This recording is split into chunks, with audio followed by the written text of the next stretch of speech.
दोस्तों नमस्कार। आशा है आप सभी अच्छे होंगे। आज हम बात करेंगे आर्टेरियल हाइपरटेंशन के बारे में, यानी कि उच्च रक्तचाप। यह एक ऐसी अवस्था है जिसमें हमारी धमनियों में रक्त का दबाव, ब्लड प्रेशर लगातार सामान्य सीमा से अधिक रहता है।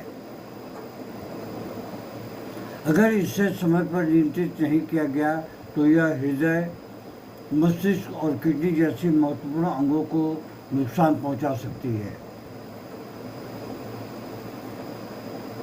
आइए हम सोचते हैं कि इसमें शरीर में हाई ब्लड प्रेशर कैसे होता है। हमारे शरीर में रक्त वाहिनियाँ यानी कि आर्टरीज एक लचीली नली की तरह होती है। जब इन धमनियों की दीवारें सख्त या मोटी हो जाती हैं, जिसके कारण है कोलेस्ट्रॉल डिपोजिशन, एजिंग और इन्फ्लेमेशन, तो इनमें ब्लड फ्लो रेसिस्टेंस जो है वो बढ़ जाता है। हृदय को अब रक्त को आगे भेजने के लिए ज़्यादा फोर्स लगाना पड़ता है और यही बढ़ा हुआ दबाव हाइपरटेंशन कहलाता है।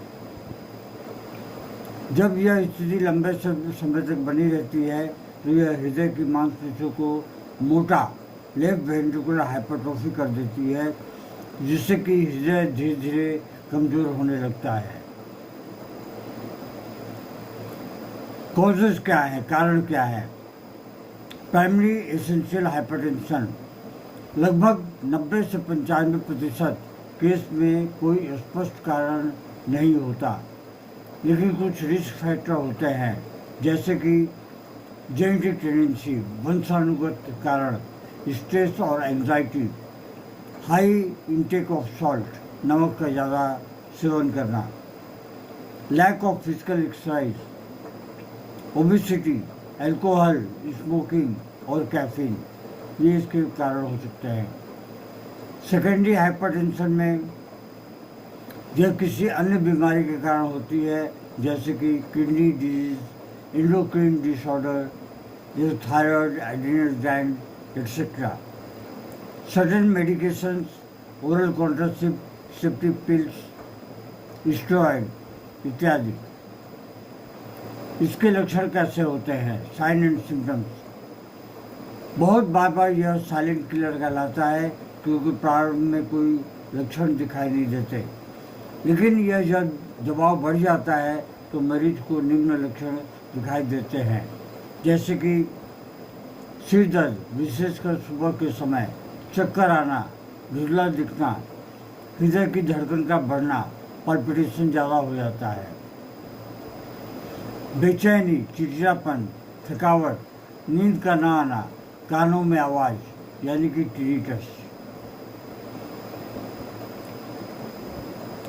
कॉम्प्लिकेशन अगर लंबे समय तक अनियंत्रित रहा तो heart attack, myocardial infarction, stroke यानी कि cerebrovascular accident, kidney failure, retinopathy, eye damage, आँख को नुकसान पहुंचा सकता है, हार्ट फेल्यूर हो सकता है।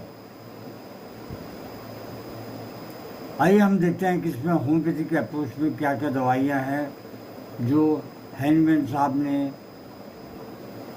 आशीर्वाद दिया है। डॉक्टर हैनमैन के अनुसार हर रोग का मूल कारण वाइटल फोर्स का असंतुलन होना होता है, इसलिए इलाज केवल ब्लड प्रेशर घटाने तक सीमित नहीं होता, बल्कि मूल कारण मानसिक तनाव, भावनात्मक दबाव, जीवन शैली को भी संतुलित करना चाहिए। बेस्ट होम्योपैथिक मेडिसिन जैसे कि नक्स भूमिका, क्रोधित, चिड़चिड़े, तनावग्रस्त होता है। कॉफ़ी, शराब या देर रात तक काम करने से भी बीपी जो है वो बढ़ सकता है, यानी कि ब्लड प्रेशर। ये दवा जो है स्ट्रेस के लिए बहुत ही बेहतर दवा है, जो कि कम करती है। अगली जो दवा है बेलोडोना, अचानक बीपी का बढ़ना, चेहरा लाल, सिर में जोर का दर्द, आंखें लाल, सिर में धड़कन शुरू हो जाती है। अगली जो दवा है वो है ग्लोनाइन।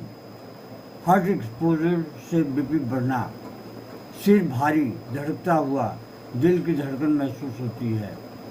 एरम मेटेलिकम, डिप्रेसिव, जिम्मेदारी का दबाव, हृदय की धड़कन के साथ बेचैनी, निराशा की भावना, ये हमेशा बनी रहती है एरम मेटेलिकम में। बेरेटा म्यूर, वृद्ध व्यक्तियों में सख्त धमनियाँ, आर्टेरियोस्क्लेरोसिस जिसे कहते हैं अंग्रेजी में। मेमोरी जो है वो वीक हो जाती है, स्लो मूवमेंट हो जाता है, सेनाइल हाइपरटेंशन हो जाती है। लेकेसिस, गर्भवती के बाद की महिलाओं में बीपी, बहुत बातें करने वाली, गला में तंगी, टाइट कॉलर सहन नहीं करती हैं। अक्सर पुरुषों में भी होता है कि वो टाई वगैरह नहीं पहन सकते। क्रिटिकस ऑक्सीकैंथा, मदर टिंचर, हृदय की शक्ति बढ़ाने में बहुत ही उपयोगी दवा है। इसे आप मदर टिंचर में भी ले सकते हैं, 6 और 12 और 30 की पोटेंसी में भी ले सकते हैं। हृदय की शक्ति बढ़ाने में ये दवा बहुत ही बेहतरीन कार्य करती है। सहायक औषधियों के रूप में इन्हें लिया जा सकता है। दोस्तों, आर्टेरियल हाइपरटेंशन का इलाज सिर्फ दवा से नहीं बल्कि जीवन शैली में सुधार, नियमित व्यायाम, मानसिक शांति और होम्योपैथिक समग्र दृष्टिकोण से संभव है। हैरीमैन की तरह हमें मरीज को एक इंडिविजुअल केस के रूप में देखना चाहिए और उसकी मानसिक और शारीरिक अवस्था के अनुसार औषधि का चयन करना होता है। याद रखें, homeopathy treats the patient, not the disease. लेकिन इसके साथ में अन्य बातों का भी ध्यान रखना बहुत जरूरी होता है। दोस्तों, आज के लिए बस इतना ही। इसी तरह के हम कुछ इमरजेंसी टिप्स लेके आते रहते हैं। आप हमारी वीडियो को पूरा देखें, अच्छी तरह से देखें और अपने प्रियजनों को इसे साझा अवश्य करें। धन्यवाद। Long live homeopathy, long live Hahnemann.